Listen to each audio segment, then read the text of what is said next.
danjiraha imaaraadka carabta u qaabilsan arrimaha Soomaaliya Maxamed Al Cusmaani ayaa maanta soo gaaray magaalada Kismaayo waxaana garoonka diyaaradaha ee magaalada Kismaayo ku soo dhaweeyay mas'uuliyiin uu kamid yahay wasiirka amniga iyo arrimaha gudaha Jubbaland iyo mas'uuliyiin kale oo ka tirsan maamul goboleedka Jubbaland soo dhaweyn kadib ayaa waxa wafdiga loo soo gudbiyay guriga martida Jubbaland halkaas oo kulamo ay saxaafadu dibadjoog ka ay kula qaateen madaxweynaha Jubbaland Sheekh Axmed Maxamed Islaan kulamadaas oo la sheegay in ay saldhig u ahaayeen sidii ay dawladda imaaraadka carabta ay wax uga qaban lahayd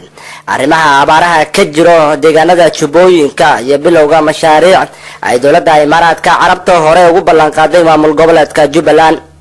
markii ay kulamadaasi soo dhamaadeen kadib ayaa waxa bahda saxaafada la hadlay kana warbixiyay maatinka safiirka wasiirka amniga iyo arrimaha gudaha Jubbaland Maxamed Warsame Darwiish waxaana uu yiri waxaan maanta booqasho noogu yimid safiirkii u fadhiyay Soomaaliya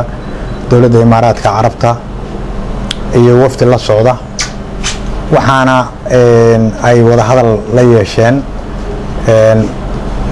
guddi ka socda dawlad goboleedka Jubbaland oo hogaaminayo madaxweynaha dawladda goboleedka Jubbaland Mudane Axmed Maxamed Islaan waxaana aad looga hadlayay arrimaha ugu muhiimsan marka ugu horeysa abaaraha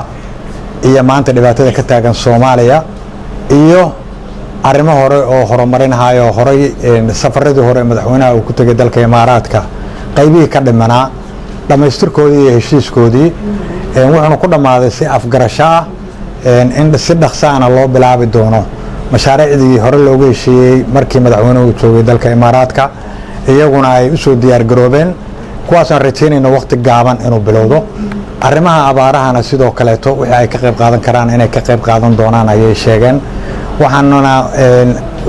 maahan wax maanta shirkan iyo kulankaanu mid maanta cusub maaha wuxuu ahaa mid soo taxana oo marna iyaguna soo booqanayeen marna anagu aanu booqanaynay laakiin waxaan is leenahay safarkaanu waa midkii lagu hawlgeli lahaa insha allahu wuxuuna ku dhamaaday si afkarasha wafdigan uu hogaaminayo safiirka imaaraadka carabta u fadhiyo dalka Soomaaliya isla markaasina maanta soo gaaray magaalada Kismaayo ayaa waxay ugu dambeyn kulamo la qaateen madaxweynaha Jubbaland Axmed Maxamed Islaan Axmed Madoobe iyagoona kala hadlayay arrimaha horumarinta dhinaca nolosha iyo waliba sidii wax looga qaban lahaa abaaraha saameynta ku yeeshay guud ahaanba dalka Soomaaliya gaar ahaan deegaanada Jubbaland Maxamed Qaasim Cali Waxar telefishinka caalamiga Star magaalada Kismaayo.